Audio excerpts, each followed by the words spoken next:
Hello, কে? আর তোর নানি মারা গেছে, তাড়াতাড়ি মেহেরপুরে আয়। কি বলছো কি বলে মামা? হ্যাঁ, আমি এক্ষুনি আসছি।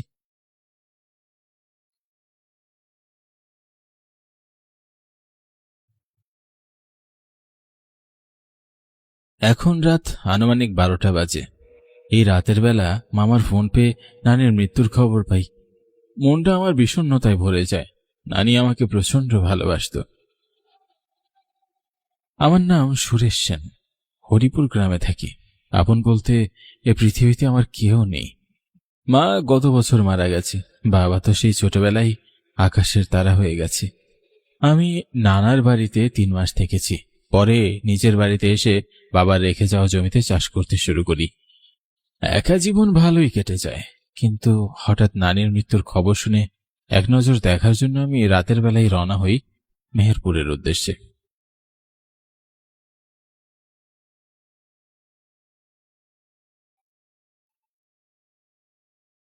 কিছু দূর হাঁটার পর আমি তালডাঙ্গা নদীর ঘাটে আসি।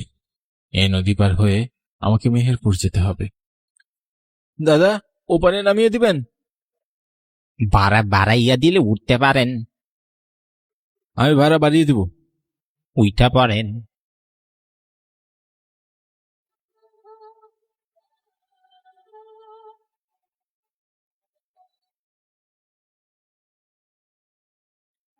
আমি নৌকায় উঠে মাঝিটির দিকে তাকাই। মধ্যবয়সী এক লোক, মাথায় অল্প চুল। লোকটা আমার দিকেই তাকিয়ে আছে, হয়তো কথা বলতে চাইছি, কিন্তু এই মুহূর্তে কথা বলার মতো কোনো অবস্থায় নেই আমি। বারবার নানির মুখটা চোখে ভেসে উঠছে।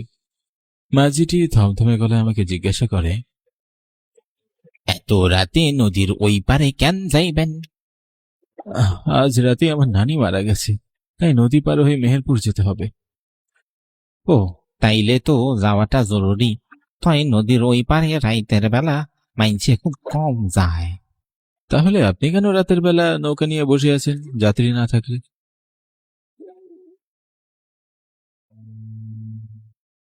বইসা থাকি কি সাধে? রাইতের বেলা বিপদে বইরা মাইছে ওই পারে যাওয়ার লইগা টাকাটা একটু বাড়াইয়া দেয়। হেল্লিগাই তো নৌকা নিয়ে এখানে বইসা থাকি, তয় বেশি রাত থাকি না। তা ওইবারে রাতের বেলা মানুষ যেতে চায় না কেন? মাইছে কয় ওই পারে সব ভূতেরা আড্ডা দেয়, রাইতের বেলা গেলে মহা ঝামেলা করে।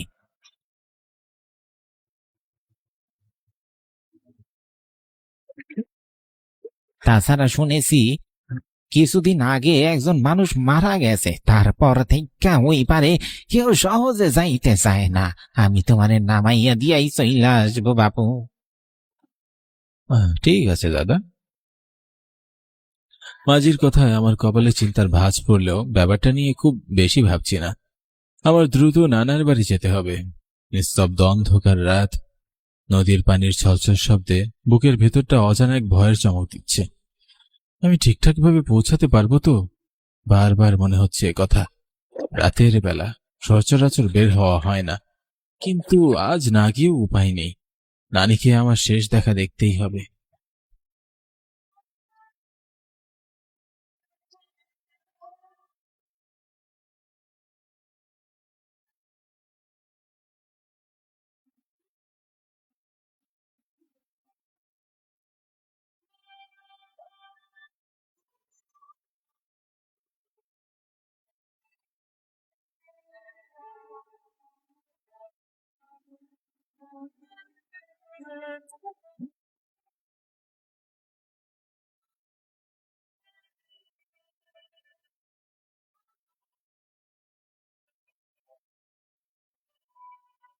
আইসা পড়ছি, নামেন।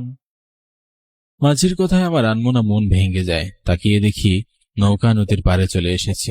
নৌকা থেকে নেমে মাঝিকে তার ভাড়া পরিশোধ করি। এই নিন আপনার ভাড়া।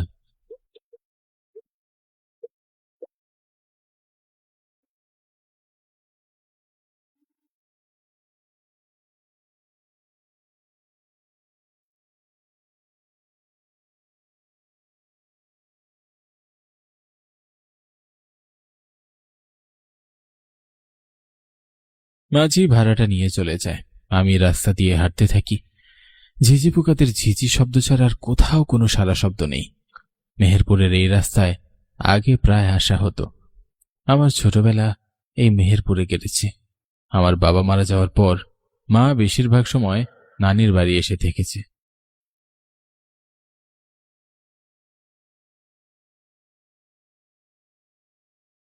কিছু দূর যাওয়ার পর হঠাৎ একটা আর্তনাদের চিৎকার শুনতে পেলাম। পুরুষ কণ্ঠের আর্তনাদ শুনে বুকের ভেতরটা হঠাৎ লাফিয়ে উঠল।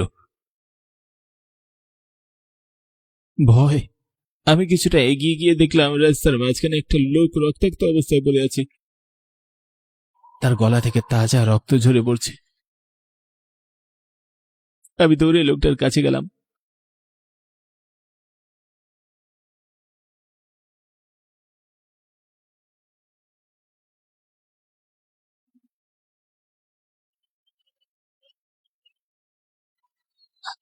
আপনার এই অবস্থা হলো কি করে? আমার অনেক কষ্ট হইতাছে। আমারে তুমি হাসপাতালে নিয়ে যাও। লোকটার অবস্থা আসলেই খুব খারাপ। আমি কি করব বুঝে উঠতে পারছি না। এত রাতে হাসপাতালে কি করে নিয়ে যাব? কোনো ভ্যান কিংবা কোনো যানবাহন কিচ্ছু নেই।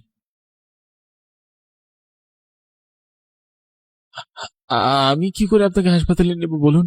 হাসপাতাল তো এখান থেকে অনেক দূরে। হঠাৎ লোকটা তার চোখ বন্ধ করে ফেলে। নিঃশ্বাসের কোনো শব্দ শোনা যাচ্ছে না। এখন তাহলে কি লোকটা মারা গেল? এখন উপায়? আমি এই লাশ রেখে যাব কি করে? এই যে আপনি চোখ খুলুন, কথা বলছেন না কেন? আপনি কি বেঁচে আছেন? না, নিঃশ্বাস বন্ধ হয়ে গেছে। লোকটা আর বেঁচে নেই। আমি কি করব কিছুতেই বুঝে উঠতে পারছি না। এদিকে নানির বাড়িতে আমার এখনই যেতে হবে, কিন্তু লোকটার লাশ এভাবে ফেলে রেখে যেতে ইচ্ছা করছে না। কিন্তু এছাড়া যে আর কোনো উপায়ও নেই। আমি বরং বাড়ি গিয়ে মামাকে ডেকে নিয়ে আসি, তারপর না হয় লোকটাকে নিয়ে কোনো একটা ব্যবস্থা করা যাবে। যেই ভাবা সেই কাজ। আমি এই লোকটাকে সেই স্থানে ফেলে রেখে আবারও হাঁটা শুরু করি।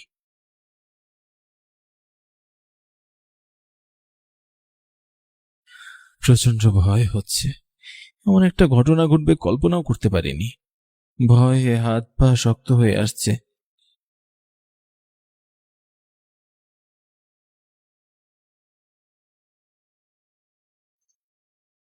হাঁটার সময় হঠাৎ খেয়াল হলো পিছনে কেউ হেঁটে আসছে। আমি চট করে পিছনে ফিরে তাকাই, কিন্তু না, পিছনে কেউ নেই। তাহলে কেন মনে হলো পা টেনে টেনে আমার পিছনে কেউ আসছে? মনের ভয়টা আরো তীব্র হলো। হঠাৎ একটা কিছু যেন আমার পা চাপটে ধরে। ভয়ে আমি চিৎকার করে উঠি, বাঁচাও! পায়ের দিকে তাকাতে প্রচন্ড ভয় আমি শিউরে উঠি। একটু আগে মারা যাওয়া লোকটা আমার দিকে ভয়ঙ্কর দৃষ্টি ফেলে তাকিয়ে আছে। আমি এক ঝটকা পা ছাড়িয়ে দৌড়াতে থাকি। কি করে সম্ভব? এই কিছুক্ষণ আগে মারা যাওয়া লোকটা আমার পাছে ভিতরে লেগেছে কিভাবে? কিছুই বুঝতে পারছি না। আমার মাথা বন বন করে ঘুরছে। হঠাৎ সামনের রাস্তায় একজনকে দাঁড়িয়ে থাকতে দেখে আমি থমকে দাঁড়াই।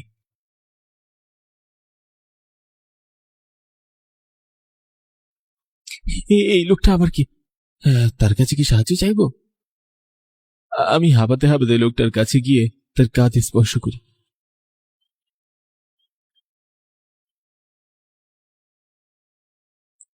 দাদা, আমাকে একটু সাহায্য করুন। লোকটা আমার দিকে ঘুরে থাকে। তা দেখে আমার চোখ কপালে উঠে যায়। ভয় ধক ধক করে কাঁদতে থাকি আমি।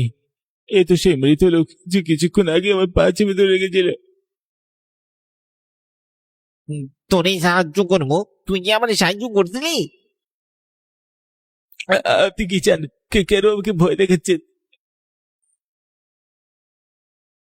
আমার ঘৃণা লাগছে। আজকে আর তুই আমার খাবার। আমাকে যেতে দিন। বাঁচাও, কেউ বাঁচাও আমাকে। কেউ আইব না, সবাই আমাদের ভয় পায়, কারণ আমি সবাই বাইরে ফেলি। এখন তোরেও মারবো।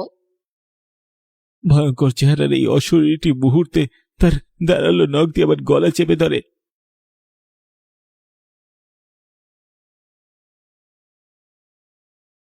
যন্ত্রণায় আমি ছটফট করতে থাকি, আর তখনই একটা পরিচিত কণ্ঠ আমার কানে ভেসে আসে। সাইরা দে কইতাছি, আমার ভাগ্নে সাইরা দে। অশরীরটি আমার গলা ছেড়ে দেয়। আমি কোনো রকম ঠক গিলি। প্রচন্ড প্রচন্ড ব্যথা অনুভব করছি। বালাই মামাকে দেখে আমি তার দিকে এগিয়ে যাই।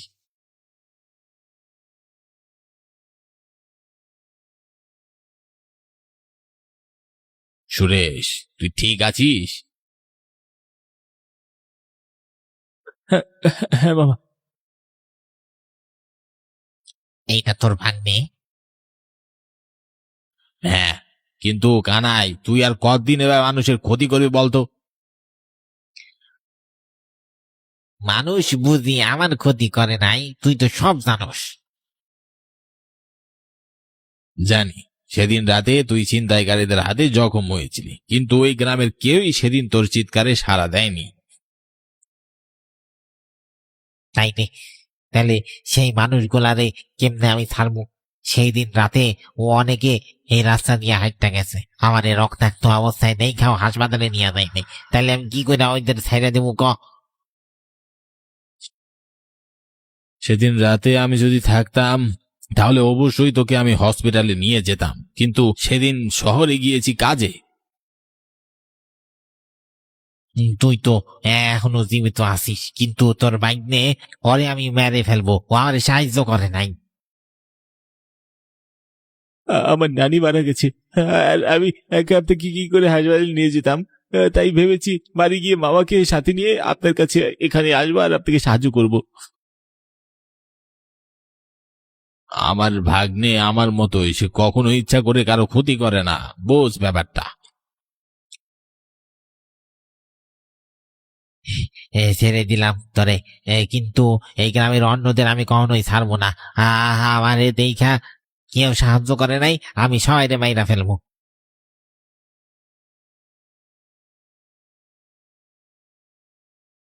কথাগুলো বলেই অশরীরটি অদৃশ্য হয়ে যায়।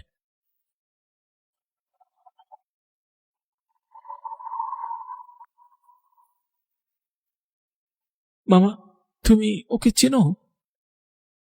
হ্যাঁ, আমার বন্ধু কানাই, একসাথে আগে ব্যবসা করতাম শহরে। এক রাতে কানাই শহর থেকে ফেরার সময় তালডাঙ্গা নদীর এবারে ডাকাতদের হাতে নৃশংসভাবে জখম হয়। এই গ্রামের অনেকে তাকে দেখেছে কিন্তু সাহায্য করেনি। সঠিক সময় হাসপাতালে নিয়ে গেলে হয়তো আজ সে বেঁচে থাকতো। মামার কথা শুনে কানাইয়ের জন্য মনটা খারাপ হয়ে গেল। তার সাথে আসলে অন্যায় হয়েছে, আর তাই তো সেই গ্রামের মানুষদের উপর রেগে আছে, প্রতিশোধ নিতে চাইছে। তুই ঠিক আছিস তো সুরেশ? হ্যাঁ মামা, আমি ঠিক আছি। কিন্তু তুমি কি করে জানলে আমি এই মুহূর্তে বিপদে পড়ে আছি? মায়ের চিন্তায় আমি অস্থির হয়ে আছি। তালডাঙ্গার এপারে রাতের বেলা যে বিপদ ঘটে তা তোকে আগে জানাতে ভুলে গেছি। পরে মনে হতেই আমি দৌড়ে আসি, আর এসে দেখি আমার ধারণাই ঠিক, তুই আসলেই বিপদে পড়েছিস। বালাই মামার সাথে আমি গ্রামের দিকে হাঁটা শুরু করি। আজ যদি সঠিক সময় বালাই মামা না আসতো তাহলে হয়তো আমার লাশ পড়ে থাকতো তালডাঙ্গা দিঘির ওপারে। সকালে একসাথে নানি ও আমার লাশ চিতায় পোড়ানো হতো। ব্যাপারটা ভাবতেই আমার শরীরটা শিউরে ওঠে। ভাগ্য ভালো বিধায় এ যাত্রায় বেঁচে গেছি। আর কখনো রাতের বেলায় তালডাঙ্গা নদীর পাড়ে আসবো না। রাত বিরাতে বের হওয়া ঠিক না। কে জানে কানাইয়ের মতো আরো কত অশরীরী ওত পেতে আছে।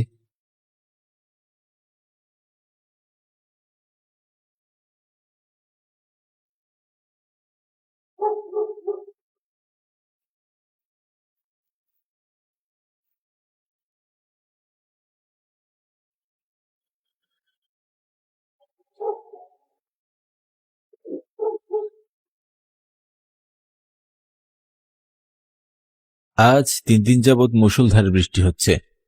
টানা বৃষ্টি হওয়ার কারণে গ্রামের মানুষ অনেকটাই ঘরবন্দি হয়ে আছে। কেউ কাজে বেরোতে পারছে না। বৃষ্টি থামার কোনো লক্ষণই দেখা যাচ্ছে না। বৃষ্টির পানিতে নদী প্রায় ডুবে যাওয়ার মতো অবস্থা। আর একটু পানি বাড়লেই নদীর বাঁধ ভেঙে যাবে। জানি না আমার পাকা ধানগুলো ঘরে তুলতে পারবো কিনা।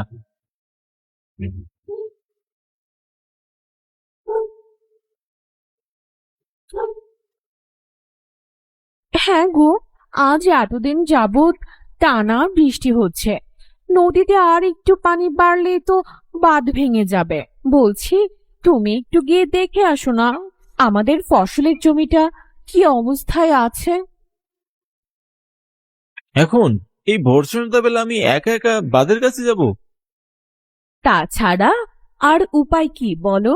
ফসলের জমিটা নষ্ট হয়ে গেলে আমরা সারা বছর খাবো কি? বাচ্চাদের নিয়ে যে না খেয়ে মরতে হবে। আচ্ছা ঠিক আছে, আমি তাহলে যাচ্ছি। সাবধানে যেও, আর তাড়াতাড়ি ফিরে এসো। আমি রঘু মাঝি। গ্রামের লোকজনকে নদী পারাপার করে আমি খুব সামান্য পয়সা আয় করি, কিন্তু এই সামান্য পয়সার সংসারের এত এত খরচ বহন করা আমার পক্ষে প্রায় অসম্ভব হয়ে যায়। তাই তো অবসর সময় নদী বাঁধের পাশের জমিতে আমি ধান চাষ করি। যা ফসল পাই তা দিয়ে টেনে টুনে কোনো রকম চলে যায়। আজ 3 দিন যাবৎ অনবরত বৃষ্টি হচ্ছে, বন্যা হওয়ার আশঙ্কা রয়েছে। বৃষ্টির পানিতে নদী প্রায় ভরা ভরা অবস্থা।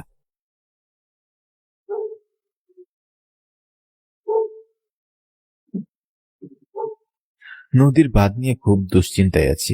বাঁধ ভেঙে গেলে আমি আর পাকা ফসল ঘরে তুলতে পারবো না।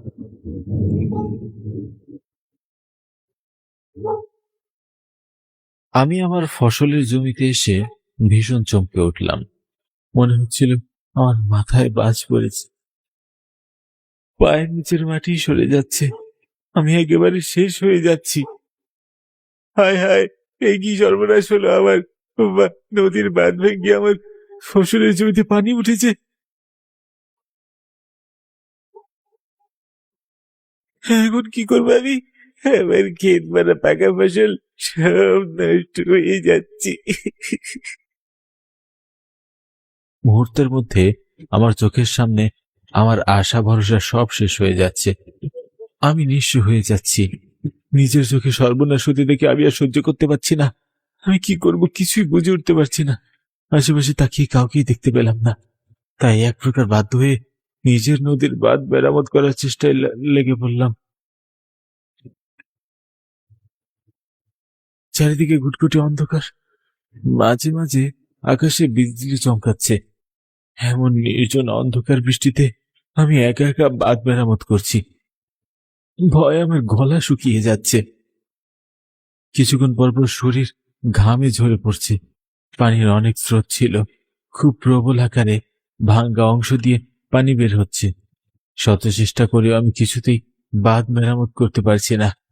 বারবার ব্যর্থ হচ্ছি। সময়ের সাথে পাল্লা দিয়ে নদীর স্রোত বাড়ছে, আমার পাকা ফসল পানিতে ভেসে যাচ্ছে।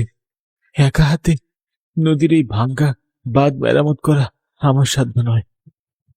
কিন্তু আমি এখান থেকে বাড়ি ফিরে গিয়ে গ্রামের লোকজনকে ডেকে আনতে আনতে অনেক দেরি হয়ে যাবে। পানির প্রবল স্রোতে আমার ফসলের জমির অস্তিত্ব আর থাকবে না। আমি কি করব কিছুই বুঝে উঠতে পারছি না। পানি পড়া বন্ধ করার কোনো উপায়ও খুঁজে পাচ্ছি না। হঠাৎ নদীতে আমার চোখ পড়তেই দেখলাম একজন জেলে মাছ ধরার নৌকা নিয়ে আমার দিকে এগিয়ে আসছে। আমার অস্থির মনটা মুহূর্তের মধ্যে কিছুটা স্বস্তি পেল। ঠোঁটের কোণে নিজের অজান্তে হাসি ফুটে উঠল। আমি চিৎকার করে ডাকতে লাগলাম জেলেকে, ও জেলে ভাই, একটু এদিকে আসো, নদীর বাঁধ ভেঙে গেছে, আমায় সাহায্য করো। আমার হাঁক ডাক শুনে জেলে খুব দ্রুত বৈঠা বাইতে লাগলেন এবং তাড়াতাড়ি নদীর ঘাটে চলে এলেন। ওনাকে বড্ড চেনা চেনা লাগছে, তাই আসতেই দেখলাম উনি তো আসলে অজানা কেউ নন, আমাদের গ্রামের হরণ দাদা। মাঝে মাঝে হরণ দাদার সাথে আমিও নদী থেকে মাছ ধরেছি। হরণ দাদা অত্যন্ত ভালো মানুষ। অমন হা করে তাকিয়ে গিয়ে দেখছো রঘু, চলো তাড়াতাড়ি নদীতে বাঁধ দিতে হবে। হ্যাঁ দাদা চলুন। আমি আর হরণ দাদা বাঁধ মেরামতের কাজে লেগে পড়লাম। আমি আমার জমি থেকে পলি মাটি তুলে দিচ্ছিলাম, আর হরণ দাদা সেই মাটি দিয়ে খুব দ্রুত বাঁধ মেরামত করছিলেন। কাজ করতে করতে আমি হাঁপিয়ে উঠেছি, কিন্তু হরণ দাদার মধ্যে কোনো ক্লান্তিই দেখা যাচ্ছে না। প্রায় কয়েক ঘন্টা পর বাঁধ দিয়ে পানি পড়া বন্ধ হলো। আবার যেন বাঁধ ভেঙে না যায়, তাই আমি আর হরণ দাদা নদীর বাঁধ আগের চাইতে আরো কিছুটা উঁচু করে দিলাম। এখনো গুড়ি গুড়ি বৃষ্টি পড়ছে। থেকে থেকে আকাশে বিজলিও চমকাচ্ছে। হঠাৎ বিজলি চমকানোর আলোতে আমি লক্ষ্য করে দেখলাম হরণ দাদার শরীর একেবারে শুকনো। মনে হচ্ছে বৃষ্টির ফোঁটা হরণ দাদার শরীরকে স্পর্শ করতে পারছে না। কিন্তু এ কি করে সম্ভব? বৃষ্টিতে আমি পুরো ভিজে গেছি, আর হরণ দাদা কিনা একটু ভিজল না। আমি ভীষণ অবাক হলাম। কিছুক্ষণের মধ্যে ভোরের আলো ফুটতে শুরু করলো। সারা রাত বৃষ্টিতে ভেজার কারণে আমার শরীর খুব খারাপ করছে।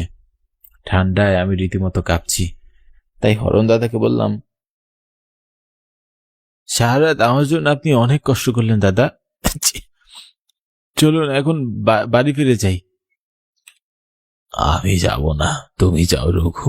বাড়ি গিয়ে গোসল করো, গরম গরম খাবার খাও, না হয় জ্বর আসতে পারে। সারা রাত বৃষ্টিতে ভিজেছ। হরণ দাদার কথা শুনে আমার কাছে খুব অদ্ভুত লাগছে। ওনাকে দেখেও কিছুটা অস্বাভাবিক মনে হচ্ছে। হরণ দাদা তো বেশ হাসি খুশি আর মিশুক মানুষ, কিন্তু এখন ওনাকে মোটেও ওরকম মিশুক তো লাগছে না।